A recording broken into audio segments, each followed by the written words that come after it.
Wassalatu wassalamu ala rasulillahi sallallahu alayhi wa sallam wa ala alihi wa ashabihi ajma'in wa ba'd. Assalamu alaikum wa rahmatullahi wa barakatuh. We thank Allah subhanahu wa ta'ala for giving us yet another opportunity to be among those who are still living, and another opportunity for getting the chance to add on our good deeds and perhaps also reduce on the scale of our bad deeds. It is also still a month of Shawwal, and people who haven't been able to complete the 6 days, you should be winding up. For those that were able to complete, congratulations to you, and we ask Allah subhanahu wa ta'ala to accept our good deeds of Ramadan, and those that we have been able to do during Shawwal, especially the fasting, so that we can be counted as those who have fasted the whole year. It is the 6th day of April 2024. It is a Monday edition of the Alhidaayah show. I want to welcome you once again and also remind you that these programs have been running for some good time, and you ought not to miss any of those that we have conducted previously. So for whoever could have missed either a program for one reason or the other, I wanted to encourage you to go to our YouTube channel and be able to catch up with whatever you could have missed. In today's program, I'm going to be your host, Brother Menya Ayub, and in the studio, I'm going to be having a guest who has been here almost quite two months, where we were discussing a topic about the halal diet. And today, we are talking about something very important. Not to say that what we have covered about the halal diet previously is not important, but just because in the normal circumstances, what should have been originally halal for us to eat, but because of what we are going to talk about, if it is not handled well, then it renders it to be also haram. So in the studio, I have my sister, Dr. Nakinsige Hadija, who is a senior lecturer at Chambu University, as well as IU. Welcome, sister, to this program. I want to take this opportunity to thank you so much for honoring our invitation every other time that we call upon you, and you honor it. Welcome to this program. I have a salam before we can start our program proper, inshallah. Yes. I thank Allah subhanahu wa ta'ala for giving me the gift of life and the gift of health. I thank him for protecting me up to today, and I also thank him for protecting our Muslim brothers wherever we are, and the entire humanity. We pray to God to continue protecting us and to continue providing for us. And we pray for our brothers and sisters in war-torn regions or countries. May Allah have His mercy, and may also make those ones who are making others to suffer more humane than human. Thank you very much. Assalamu alaikum wa rahmatullahi wa barakatuh. Wa alaikum assalam wa rahmatullahi wa barakatuh. Thank you for that intro. Sister Dr. Nakinsige, we have been talking about the halal diet for now about 6 weeks or so, and we have been talking about a number of aspects. Today, we are talking about the slaughtering, and it is to do with the slaughtering animals and birds, because essentially that is what is required to us to slaughter.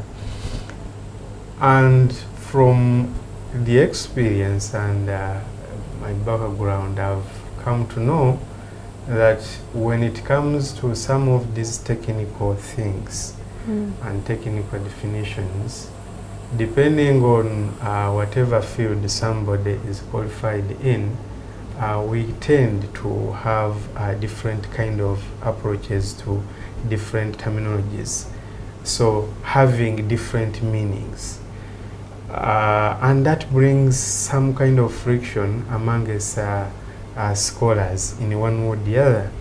So, and that cuts across to Islamic theology and even people who are in the secular world.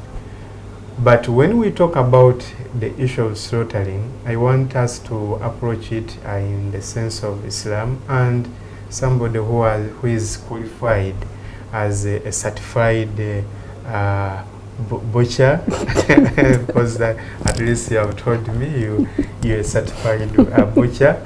So meaning you could be having your own approach, your own way of defining what slaughtering is. So first things first, let's start from there. When we are talking about slaughtering, what is it in the perspective of Islam and as a food scientist? Okay, thank you very much. In the perspective of Islam, when we say slaughter, we mean dhabiha, or killing animals for food, killing animals to be consumed as food, because you can kill animals when it's not about obtaining food. So when we say dhabiha, we mean killing animals purposely for food. It could be a daily consumption, it could be at the industrial scale. At times we have Islamic rituals like Qurban. Very soon it's going to be Quran, or it does when people will be slaughtering, or it can be Hakika, for anything that drives you to having to kill an animal. And at times in Islam they use the word to sacrifice an animal. But maybe first let us limit ourselves to the killing the animal with the intention of utilizing it for food, but also fulfilling what Allah has made mandatory upon you, and therefore appreciating that you're doing it with the intention to please Allah subhanahu wa ta'ala.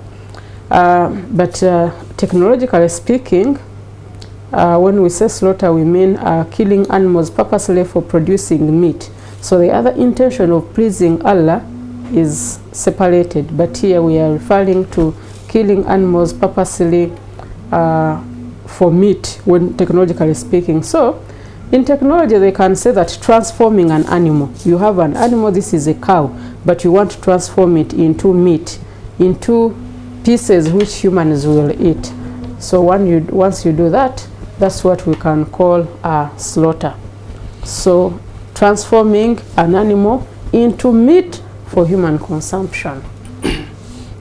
Thank you, Sister. At least that sheds more light regarding what we are going to talk about today. So when we are talking about slaughtering, as they say, there are different ways of killing a rat. So based on that, I want to presume that also there are different ways of killing or slaughtering an animal or a bird. So in your your field, I want to re-echo that as a certified butcher. Yes. What are the kinds of ways that he use in slaughtering?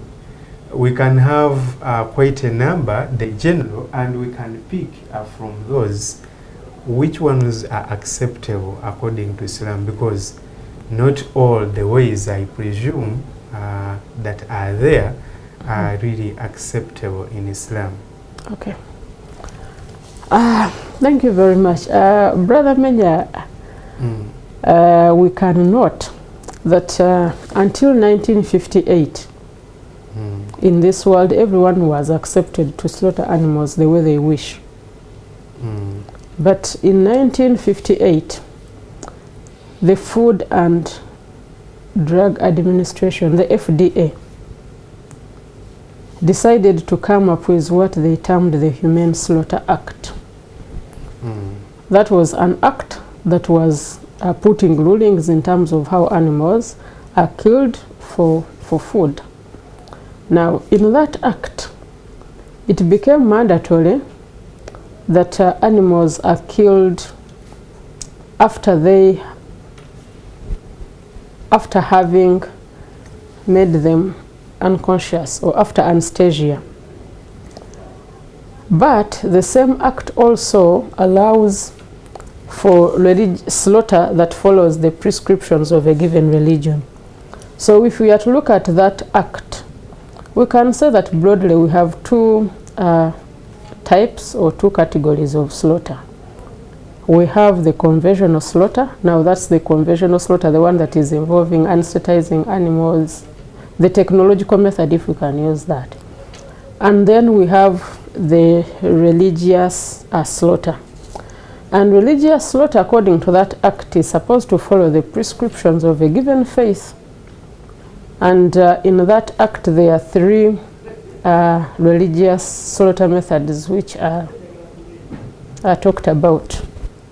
The first one is Jakita. That is the method of the Sikh that involves decapitation. According to prescriptions of that religion, the head of the animal is just decapitated. These ones that are in the Indian subcontinent. Yeah, those ones were found in Myanmar, Burma, that side. India, yes, and Bangladesh. But also in that, it is also supposed to be done by a faithful of that particular religion, a Sikh. Then the other method of slaughter is the one of the Jews.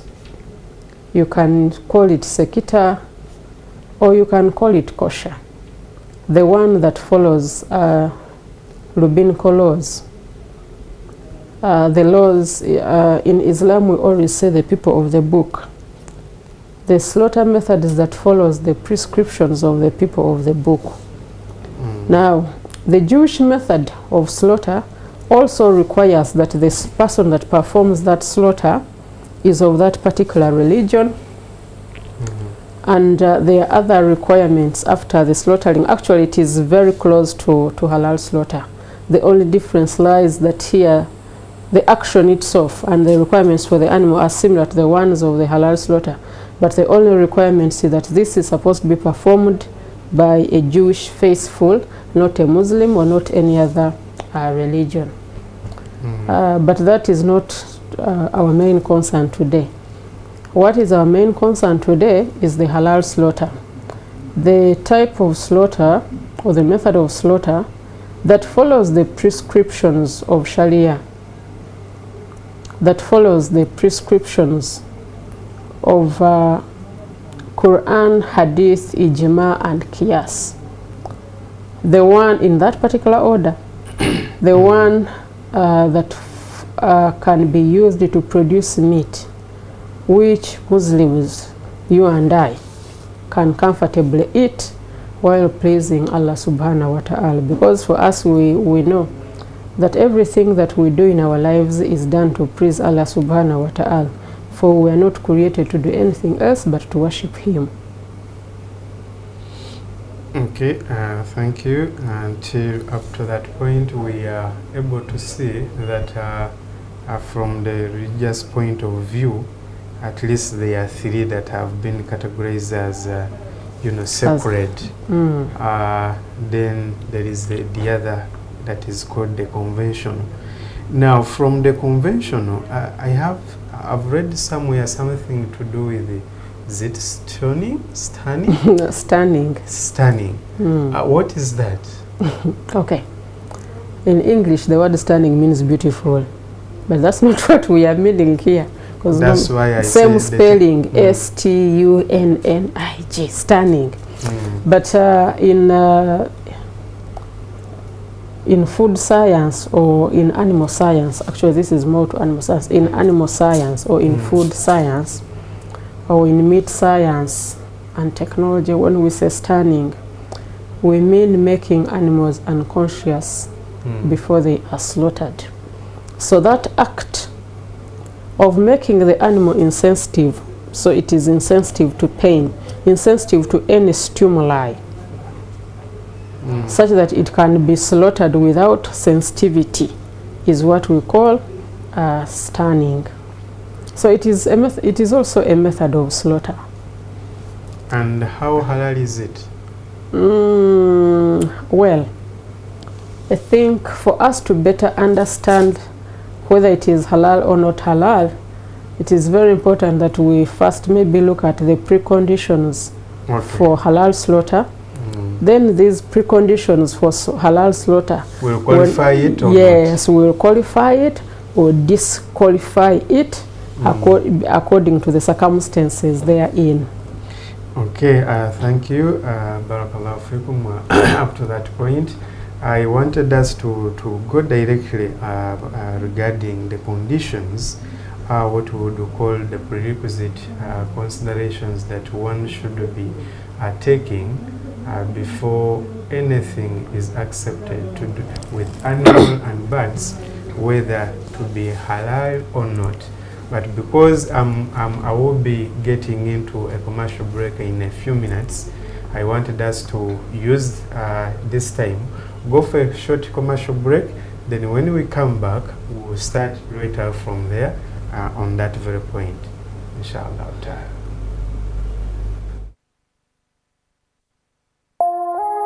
Eno Ye Salam TV.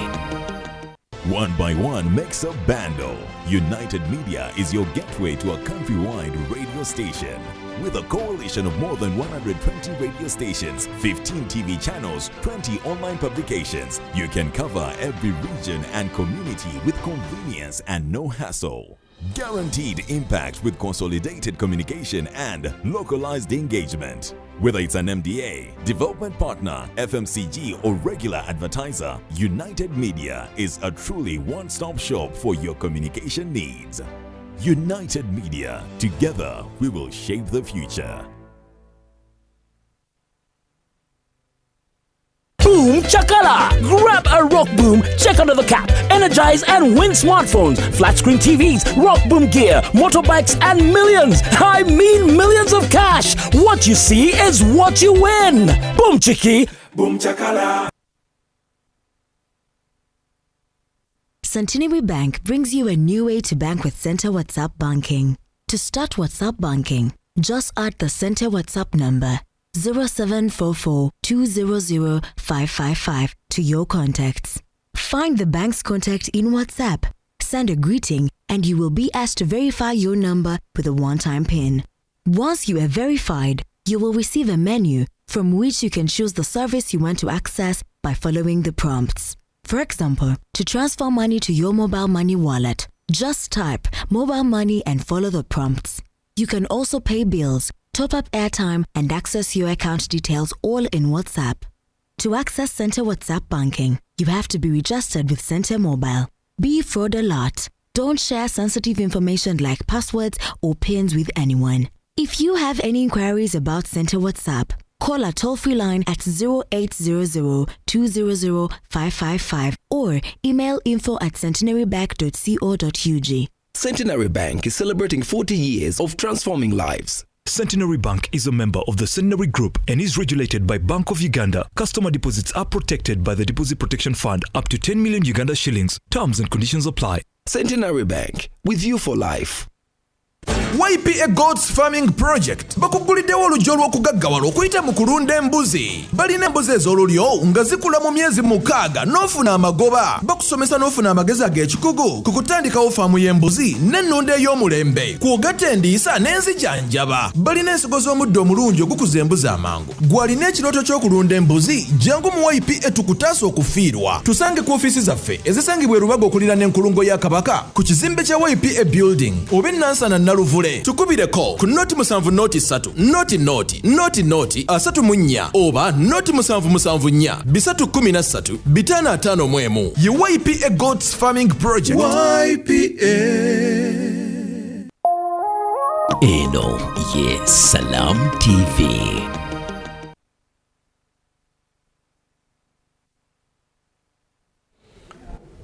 Assalamu alaikum wa rahmatullahi wa barakatuh. Dear viewer, once again I want to welcome you back on this Salam TV the Alhidaayah show, which is our Monday edition, where we look in this program, we concentrate much on Islam and science, and we look at a number of topics that in the day-to-day life affect us. And you know, in this series we have been talking about the halal diet, and today we are talking about specifically slaughtering. And when we come to this aspect of slaughtering, before we went for a short commercial break, I posed a question regarding the conditions, or what we would call the prerequisites, that needed to be in place before anything to do with the animal or bird can be regarded as halal, so that it is permitted to you as a Muslim to consume. So Sister Dr. Nachinsega, I think we can start from there. What kind of pre-qualifications needed to be in place so that we can have a halal diet in the form of meat to do with animals and birds? Okay. Thank you. Now, in Islam, we have generally 4 prerequisites, or 4 points of quotation. That's the person that is going to perform the slaughter, the animal that is going to be slaughtered, the tools which are used to perform the slaughter, and then the action of slaughter itself. So it is these 4 conditions that will dictate whether the meat that is produced will be halal or it may be questionable. And maybe let's begin with the simplest, the person that is performing the slaughter. This is very simple. For all Islamic actions, you know that the requirement, this must be a sane adult Muslim. And this is clear, it does not discriminate to say a male. No, but a sane adult Muslim who understands the intention of what he is doing and who has the capacity to kill an animal. Because I see some women, even they fear seeing a mosquito. They even fear seeing blood. So if you are in that category, by the way, whether you're male or female, you don't qualify. If you are a parent and at home you have kids, and the day you're going to slaughter a chicken, you see your son running to even cover himself because he does not want to see blood coming from that chicken, then that one will not slaughter. Does so not qualify. Ideally should not qualify, because maybe midway slaughter he will just leave the animal and just run away also, when maybe he sees the animal flapping or kicking or what, or seeing blood. So the person should have the moral alertness that what they are doing it for Allah subhanahu wa ta'ala, and then they perform it with perfection in order to continue pleasing Allah subhanahu wa ta'ala. But this sane adult Muslim has also other requirements that are expected of them, and one of them, and the major one, is the recitation of Tasma or Bismillah, Allahu Akbar, before they slaughter the animal. Now if this person cannot pronounce those words, Bismillah, Allahu Akbar, then they also do not qualify to slaughter, because that pronunciation is a mandatory prerequisite before an animal is killed. And then because you see with technology, someone would say that, how about if I record it? Then I play it, slaughter, play it, slaughter. No, that is not required. Even when you're working in an industrial scale, like for example in the slaughter of poultry where they use the mechanical knife, you don't record. No, you switch on the mechanical knife and say Bismillah, Allahu Akbar. slaughter the birds. Once you are done, you switch off the mechanical knife and then go. When you come back and you want to start another phase, you have to recite Bismillah, Allahu Akbar. And at the point when the mechanical knife is moving, you are expected to remain there. If you go, then we no longer consider that meat halal, because along the way when we look at the action of slaughter, maybe we shall detail what is involved in mechanical slaughter, but for now I've been looking at that condition of the person that is performing the slaughter. Now, because we said therefore, now the second one is about the animal itself, the animal that is being slaughtered. I remember in one of the previous shows we said that animals are categorized into two. We have the aquatic animals, those ones that 100% of their lives they only survive in water. Those ones they do not need slaughter. And we said that the terrestrial animals which live on land, for as long as the species has not been categorized amongst those categories which we singled out and we said these ones were haram, then for them to be slaughtered, they have to follow the dhabiha method. So now that implies that for the animal, the first prerequisite is whether it is halal or not. Because if it is not halal, the animal itself, then we cannot talk of halal slaughter. So this animal is halal. Let us assume it is a cow, it is a goat, or it is a camel. The animal is halal, or the bird is halal. Then the second prerequisite about the animal is that this animal should be alive, or not should, must be. This animal must be. If we were speaking in the legal terms and making an act, we shall say the animal shall be, which means that it is a must, it is mandatory that the animal must be alive. Because we also said earlier that carrion or almaita or dead animals are not allowed. So if you were hunting and then you were the tools that you're using to hunt, they kill the animal you're hunting before you slaughter it, then that does not qualify for halal. If your animal is sick and before you slaughter it, it has died, then that means that that animal is no longer halal. And then now you had asked slightly about the question of stunning, and I wanted us to bring it here. Reason being is that in stunning we have different methods.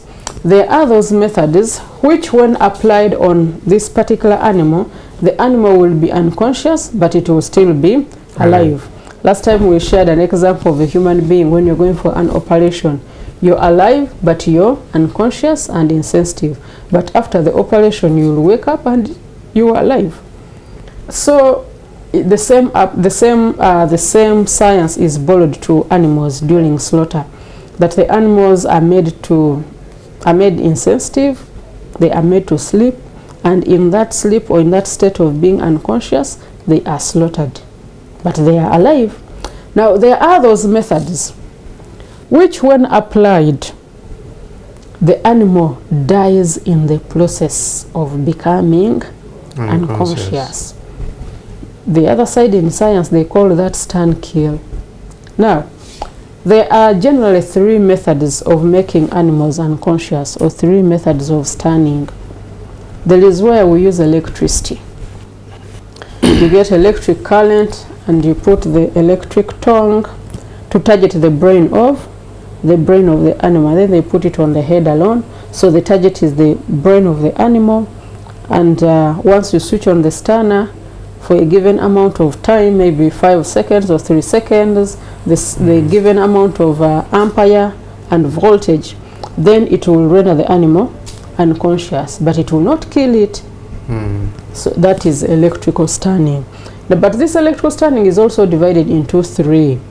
Now there is this where we put the tongues here, pass the electric current through the brain, but also put it in the chest of the animal. So the electric current passes through the brain as well as passes through the heart. Now, when electric current passes into the heart, it causes cardiac arrest. So the animal dies simultaneously as you're stunning it. It becomes unconscious, but it also dies. So that implies that you will finally go and cut or sever the major blood vessels to just breed the animal, but not purposely to kill it. Yet for us in halal, the requirement is that an animal shall die by the action of the knife severing the major blood vessels in the neck, and only those animals which have died as a result of that act of severing the major blood vessels shall be deemed halal. So that method of putting the electric tongs on the brain and then in the chest, or the head to body electrical stunning, that one renders the meat haram or non-halal. Now the other method is when we, especially for poultry, there is a water bath stunner, and then the poultry is shackled. It's held upside down, the legs up and then the head down, and this head of the animal touches, can we say a basin, having water, but this water has electric current. So when the head of the bird is dipped into this water, the brain is electrocuted, the bird becomes unconscious. But also because it is reversible, the animal can come back to life once it is not slaughtered by neck cutting. So we can also say that maybe that one can also be accepted prior to Islamic slaughter. Why? Because the animal is still alive. So that is the two major conditions about the animal for halalness. They should be halal animals, they should be alive. Now the other conditions are toiban aspects and animal welfare aspects. Now the toiban aspect about this is that this animal is supposed to be safe. It is not supposed to be diseased, because we know that there are some diseases which we say they are zoonotic. They can affect both animals and humans. So it implies that if this animal has that disease and you eat its meat, you'll also get that. You also get that disease. So in Islam, we also respect that, the toiban aspect, because Allah told us, eat that which is halal and toiban. Consume that which is good, which is acceptable and good. So if animals are sick, then they should also not be slaughtered. But now at industrial scale, before animals are slaughtered, you know, they're supposed to be a vet doctor is supposed to come and look for clinical signs of diseases, and if the animal is deemed to be having clinical signs and symptoms of a certain disease, which is a threat to public health, then that animal will not be acceptable. So in Islam, we also give importance to the toiban aspect and food safety, and therefore we request that the animal should also be healthy and free from any disease that is of public health concern. Okay, thank you so much.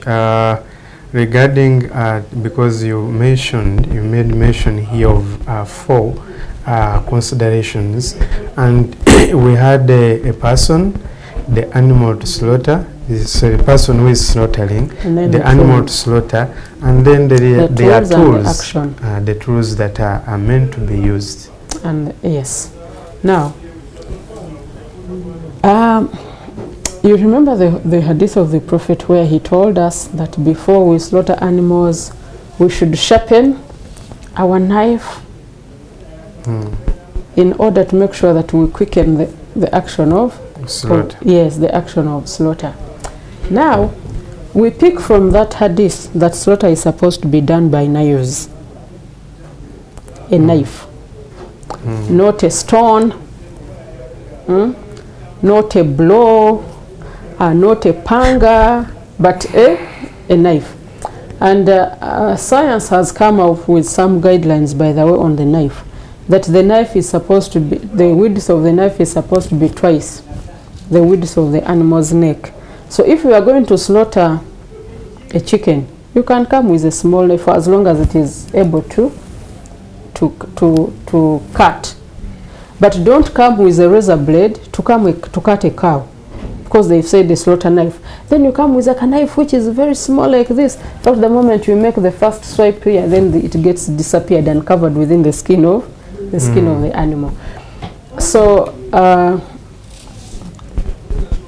the concerned people have come up with saying that let the knife be twice the width of the neck, such that you are able to give one single swipe and the whole neck of the animal will be covered. So if maybe the animal's neck is this width, so the knife should be able to cover this width times 2, such that you're able to cut it with ease.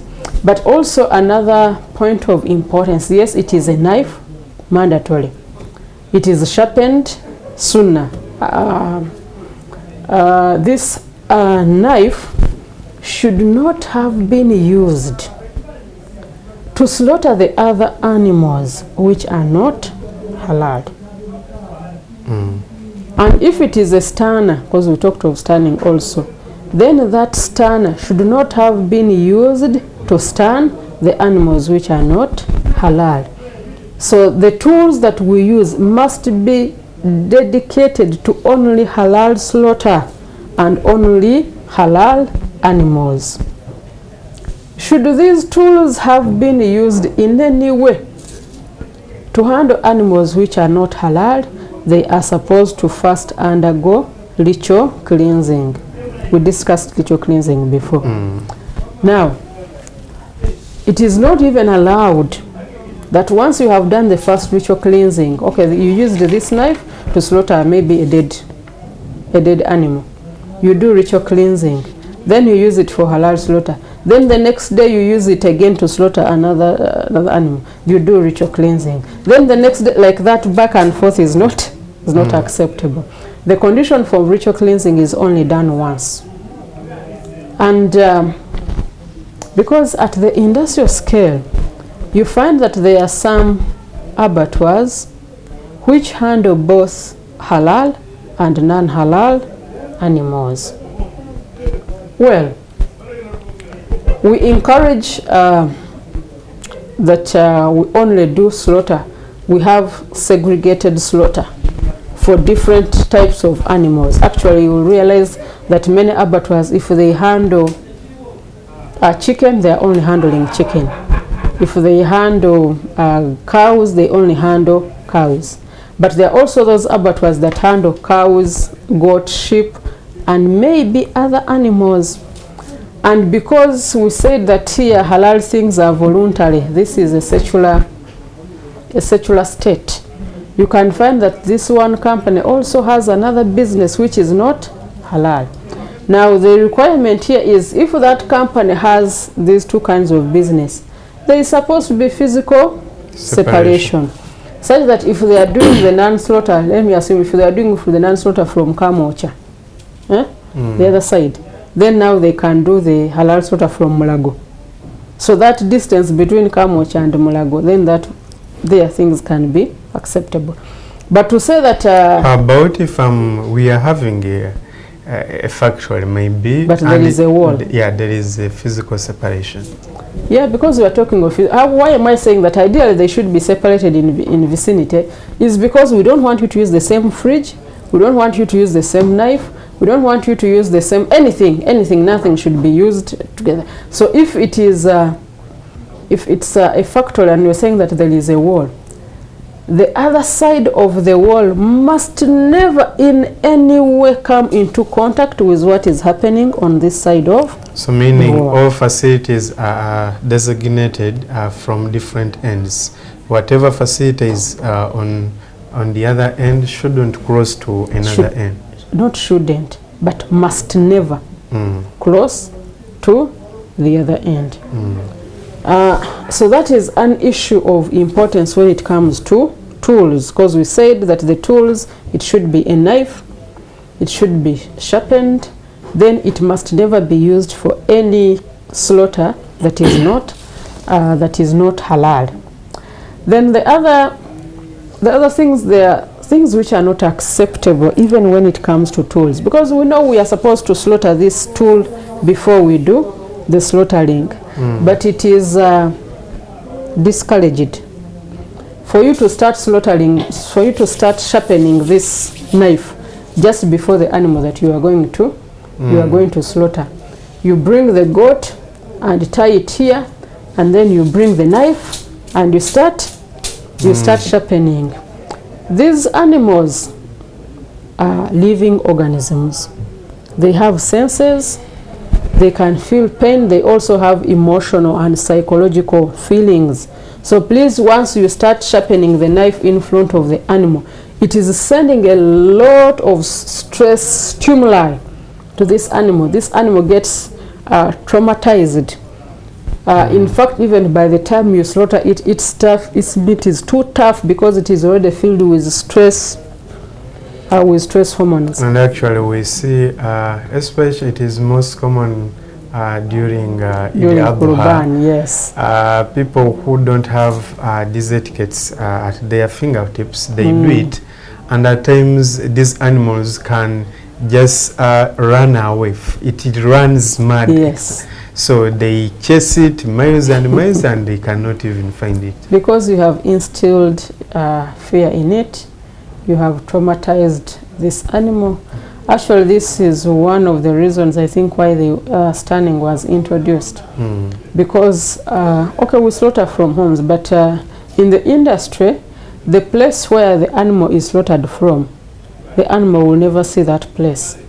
If they move from the abattoir, they pass into a corridor, and the corridor is made in such a way that the animal cannot turn back. So it keeps on moving, and only the light is only available where it is moving. And when it comes to the end of the corridor, then there is a restrainer that holds it, and it is slaughtered straight away, actually without ever knowing that it was coming to be slaughtered.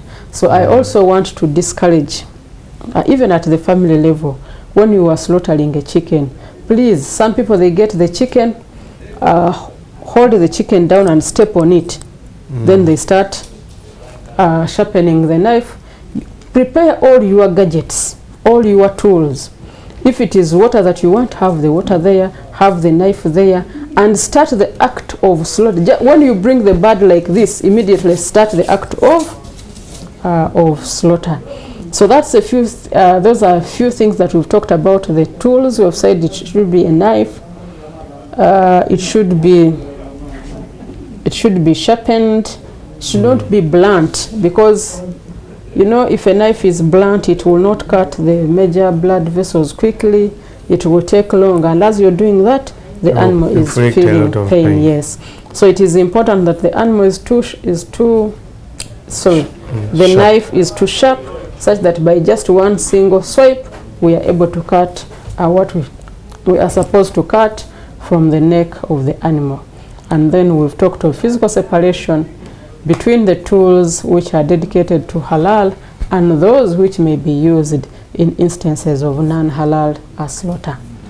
As we wind up, because we are running short of the time, as we wind up for this program, let's talk about now the action of slaughtering itself. Yes, the action of slaughter. So the animal is a halal species, it is alive. We have a Muslim slaughterer who has a sharp knife and going to slaughter the animal, and the person must bring the niyyah that they are going to do this lillah, and after doing that, after bringing the actual niyyah, then they recite Bismillah, Allahu Akbar, and then in one single swipe, what can I say, one single swipe, like from the... Can it be one?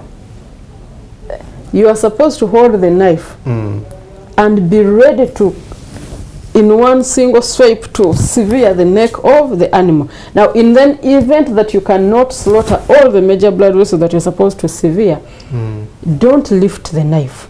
So don't...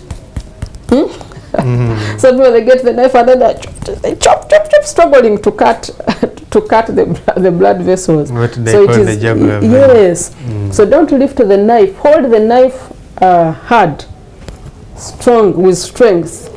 Sever the major blood vessels until when you finish up to this, the last blood vessel. For noting, if the animal has a lot of fur and it is going to affect your cutting, first reduce the amount of fur in the neck, because for us here, our animals don't have a lot of wool. But if you go to the template zone, you'll find the animals have a lot of hair. So if this is going to disorganize the knife, then first make a way. Don't start shaving the animal, because that is stressing it.